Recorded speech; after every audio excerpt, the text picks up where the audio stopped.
E é para lá que eu vou ao encontro do Dr. Fernando Gomes e eu te lembro que você também pode participar aqui conosco. É muito fácil. Tem pergunta, tem sugestão, tem comentário a fazer? É só postar com a hashtag correspondente médico lá no seu Twitter ou também nos procurar no Instagram, @CNN Brasil. Dr. Fernando Gomes, muito bom dia. Bom dia, Stephanie. Vamos trabalhar, vamos falar de saúde? Vamos sim. Hoje nosso tema é um tema que tá por aí, né? Tá circulando, Dr. Fernando Gomes, e tá bem próximo da gente, né? É um mal-estar que afeta o aparelho digestivo. E aí, doutor Fernando Gomes, primeiro eu pergunto, a gente está se aproximando do outono, apesar de não parecer aqui em São Paulo, né? Tá um calor danado, mas estamos no outono e é comum aumentar nessa época do ano o caso de pacientes com sintomas de dores de barriga, diarreias, vômitos. Stephanie, sabe que toda época do ano é momento em que isso pode acontecer. A gente se preocupa muito, principalmente no verão, quando existe uma associação do aumento da transpiração, do calor e da possibilidade da desidratação. Mas fato é que, independente da época do ano, existe relato de mais de 1 milhão de mortes ao redor do mundo relacionado a problemas que vêm de uma diarreia, por exemplo, por uma infecção, por uma intoxicação, principalmente na faixa etária pediátrica e também nos idosos. Por que eu comecei hoje falando que tá por aí, né, doutor Fernando Gomes? Esse quadro me acometeu, inclusive ontem foi por isso que me afastei aqui do Novo Dia e conversando com os colegas aqui na redação. Ontem também estive no comércio, tive que ir ao supermercado próximo de casa para comprar água de coco, essas coisas, né, para hidratação, e muita gente com relatos muito parecidos. Um filho, um amigo, ontem uma pessoa do comércio, uma lojista, até me contou que na igreja onde ela frequenta, no culto, foram vários relatos de pessoas com diarreia, com mal-estar intestinal, alguns até apresentaram febre também, e esse quadro, entre os médicos, é conhecido como gastroenterite. Ele pode surgir por diversos motivos, pode ser um caso leve ou às vezes se agravar também. Dados de especialistas e da Organização Mundial da Saúde estimam que cerca de 1.600.000 pessoas morram todos os anos por conta da gastroenterite infecciosa. E 1 a cada 3 dessas mortes acontece justamente entre crianças menores de 5 anos e entre os idosos também. Doutor Fernando, é curioso porque assim, o quadro começa com um mal-estar e a gente pode achar até, poxa, comi alguma coisa que não me caiu bem. Vamos tentar entender primeiro quais são os principais sintomas e qual a forma de transmissão também, né, doutor Fernando? Sim, vamos lá, Stephanie. A gente sabe que a superfície do nosso corpo é coberta pela pele, mas o aparelho digestivo, em todo o seu trajeto, nada mais é do que uma comunicação também do meio externo, que acaba tendo contato conosco de uma forma seletiva, ou seja, o que a gente coloca dentro da boca, através do processo de alimentação, que pode interferir. E junto de todo o aparelho digestivo existe também toda uma flora bacteriana específica que pode ajudar a combater o problema ou então até mesmo piorar o quadro. Mas em linhas gerais, o que acontece? Quando existe uma inflamação desse epitélio, dessa mucosa que envolve todo o aparelho digestivo, a resposta ela pode ser monótona e bastante desagradável. Diarreia, vômitos e náuseas, é como se, na verdade, o aparelho digestivo quisesse expulsar aquilo que não está fazendo bem e que existe dificuldade de lidar ou está provocando a inflamação dentro do próprio órgão.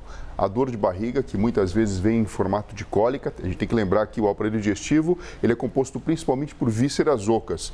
E, na verdade, quando existe uma movimentação diferente, isso pode vir com uma percepção desagradável, que é a dor em cólica. Diferente de uma dor quando a gente tem um impacto, né, por exemplo, contra um membro, essa dor ela é bem característica e muitas vezes acaba atrapalhando a pessoa no seu dia. A febre, mostrando que existe um processo inflamatório e substâncias são liberadas, como citocinas, que fazem com que aumente a temperatura do nosso corpo, mostrando principalmente aqui uma questão relacionada com a infecção.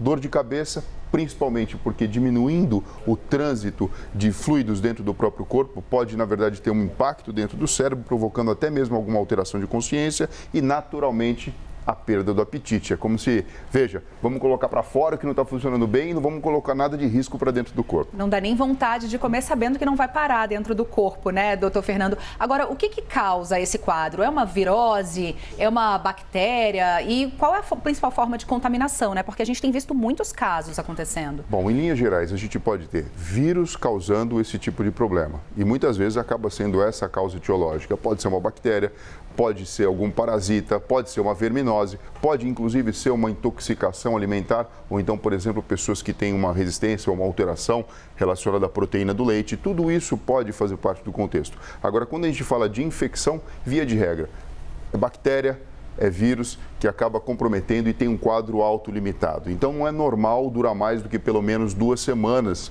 com esse quadro clínico e principalmente, Stephanie, quando a gente pega a faixa etária pediátrica e mais os idosos, a gente fica muito preocupado quando passa por mais de 24 horas sem nenhum controle, porque a desidratação pode aparecer e isso acaba impactando no volume de sangue ao redor do próprio corpo, que pode trazer complicações bastante graves. Nós temos inclusive uma outra tela preparada aqui para falar justamente sobre isso, né? O que pode acontecer no caso de desidratação, que é o que a gente precisa estar mais alerta, é o que de mais grave pode acontecer na gastroenterite. Sim, por isso que eu falei principalmente em relação ao verão, porque existe um momento em que naturalmente a gente tende a transpirar mais e isso pode ficar numa situação de mais risco, mas lógico, toda época do ano, como a gente falou aqui, isso pode acontecer e você pode imaginar grupos de pessoas que de alguma forma sejam próximos e podem, na verdade, se contaminar, assim como, por exemplo, uma infecção respiratória.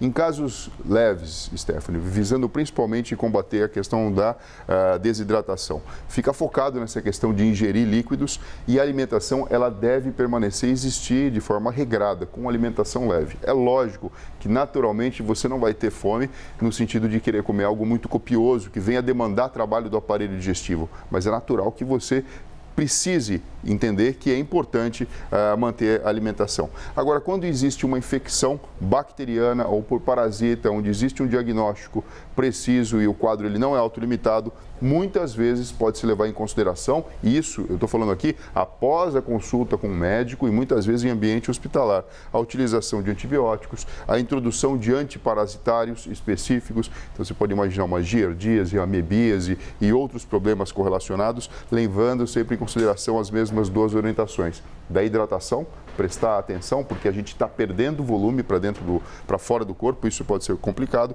e manter uma alimentação leve, Stephanie. E quando a gente fala de alimentação leve, tem alguns alimentos que são contraindicados também, né, doutor Fernando? O ideal é uma alimentação mais sequinha. Exato. Se você colocar algo que vai estimular, na verdade, tanto a náusea, o vômito, como também a própria diarreia, fica complicado. Evitar café.